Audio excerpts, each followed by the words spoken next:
किछि पीड़ितांको पई व्यवस्था हेइनी तांकु जो प्रकार सुरक्षा देवा कथा दिया होनी तांकर स्वास्थ्यर किपरि भाबरे जत्न निया जीवो सेही कथा सरकार किछि चिंता करि नाहंती एवं समस्तंकु गिरफ मध्य करा जाइनी जो माने एई असामाजिक कार्य लिप्त अछंती गणेश दुष्कर्म लिप्त अछंती से समस्तंकु मध्य गिरफ करिनी ए पर्यंत पुलिस 4 जन को गिरफ करिक चुप हेकी बसची वर्तमान पुलिस किंतु प्रकृत अपराधी के एई अपराध पछरे काहार हाथ रहिछि सेही कथा पुलिस ए पर्यंत धरि पारि नै देखंतु संपर्कीय माने तो एबे वर्तमान तांको घरे कांदो बोबाडी छाडुची एवं से माने अत्यंत मर्माहत हेकी अछंती तांको आई मा माने कांदुथिले जे जते बेले झियो आम पाकु आसिला सेते बेले ता देह सारा दर्द होतला एवं से अत्यंत मानसिक दुश्चिंतारे थिला एवं तार शरीरर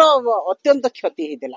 जोटाकू आमे देखिकी आमे निजे मर्माहत हेछु एवं वर्तमान मध्ये से माने कांदुचंती तो जेते बेले तांकर अवस्था देखिकी गोटे मां कांदी पकोछि गोटे आई कांदुछि से महिलार अवस्था कोन होइतो पीड़ितार अवस्था कोन होइतो भाबरे जेतु गण दुष्कर्म हेछि एवं 4 जन केवल हेतिबे बोली किछि माने नै पुलिस केमति 4 जन को गिरफ करी चुप हेले एवं सेही 4 जन ही दुष्कर्मकारी बोली केमति कहउचंती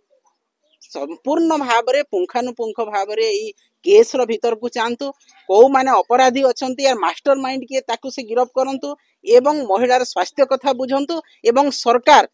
माननीय मुख्यमंत्री जे जन आदिवासी संप्रदायर से सब बेले आदिवासी को सुरक्षा कथा चिंता करबा कथा तांको संप्रदायर कथा चिंता करबा कथा किंतु सारा ओडिसा रे प्रत्येक दिन आदिवासी महिला को ऊपर अत्याचार होउची एवं से चुप हेकी बसचंती जिला परिषद अध्यक्ष कोरापुट सस्मिता मेलेका आज आम माननीय पूर्वतन मुख्यमंत्री नवीन पट्टनायक निर्देश एवं आम राज्य स्तरीय स्नेहांगिनी छुरिया मैडम को नेतृत्व में आज आम लक्ष्मीपुर अधीनस्थ ओडियापेंटा ग्राम पंचायत परडीगुड़ा ग्राम में पहुंची पीड़िता घरे आसी आम से देखा पाइलु जो से होउछन्ति जने अनाथ झील एवं आदिवासी कूलर आपण मैंने निश्चित भाव में जाना पाउछन्ति जेबेरु मुख्यमंत्री आमर माननीय मुख्यमंत्री मोहन चरण माझी ओडिशार शासन गादी बसचंती प्रतिदिन गण दुष्कर्म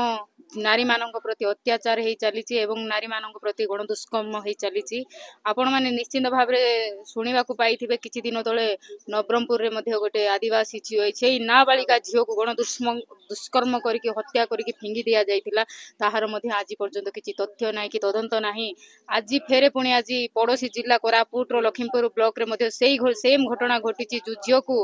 आमर आपण माने जानिचंती आदिवासी गाँ गहली रे झील पुओ माने मिसिकी राति रे जात्रा नाट देखा जाती से पड़ोशी गाँव रे बिरिगुड़ा गाँव रे से जात्रा देखा जाइथिले सेतेबेले ता प्रति गण दुष्कर्म हेछि एवं ता घरे केवल ता आई एवं जेजेमा बुढ़ी अछंती सेही माने से मानको लालन पालन करथिले आज सेही प्रति गोटे सेही झियो प्रति सेही नाबालिका झियो प्रति अन्याय हेछि आमे सरकारक पाखरे एतिकी दाबी रखुछु माननीय मुख्यमंत्री को एतिकी गुहारी करूछु जो नारी निर्यातना बढ़ी चली आज एई ओडिसा रे आईन श्रृंखला